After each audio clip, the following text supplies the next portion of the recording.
Ticket ન મળતા રાજકીય ગરમાવો, વિકાસ મુદ્દે ઉઠ્યા સવાલ।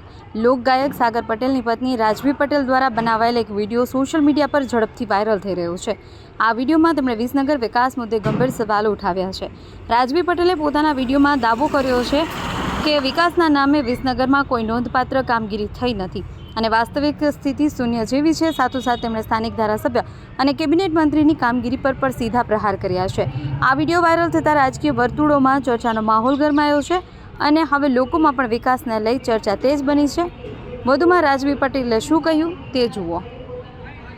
નમસ્કાર, હું ભારતીય જનતા પાર્ટીની એક સામાન્ય કાર્યકર છું, બરાબર। અને વર્ષોથી અમારું ફેમિલી એ ભારતીય જનતા પાર્ટીને વરેલું છે અને અમે એમને ખુદ હૃદયથી એમને લાગણી ધરાવીએ છીએ અને એમની સન્માન કરીએ છીએ। પરંતુ આપણા જે ધારાસભ્ય છે ઋષિકેશભાઈ, એ 19 વર્ષથી અહીંયાથી જ ચૂંટાઈને ધારાસભ્ય બન્યા છે, બરાબર।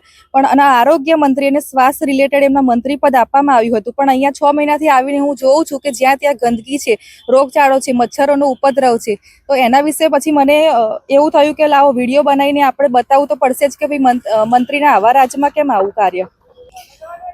સરકારશ્રીએ જો મને ટિકિટ ફાળવી હોત અને હું ચૂંટાઈને આવત તો ચોક્કસપણે હું એવો વિશ્વાસ અપાવું છું કે બીજા દિવસથી સવારથી જ હું મારા કામે લાગી જાત, કારણ કે પબ્લિકે આપણને 5 વર્ષ ઘરે બેસવા માટે નથી આપતા। એટલે આપણે જેમ 9 to 5 આપણે વર્ક કરતા હોય એવી રીતે જ ઘરેથી નીકળીને ઘરે ઘરે લોકોને જાત, લોકોની સમસ્યા પૂછત, બરાબર।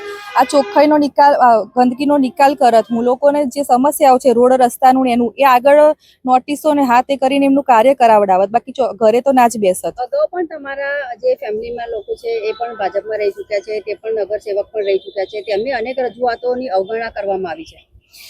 જ્યારે 6 મહિનાથી હું મારા ઘરે આવી, બરાબર, ત્યારે વિસનગરની આવી દુર્દશા જોઈ, ત્યારે મારા પિતાશ્રી પણ અહીંયા કોર્પોરેટર રહેલા છે। તો ત્યારે હું એમને પણ અનેકવાર પ્રશ્ન પૂછતી હતી કે પપ્પા તમે કોર્પોરેટર છો તો તમે શું કરો છો, વિસનગરની કેમ આવી હાલત છે।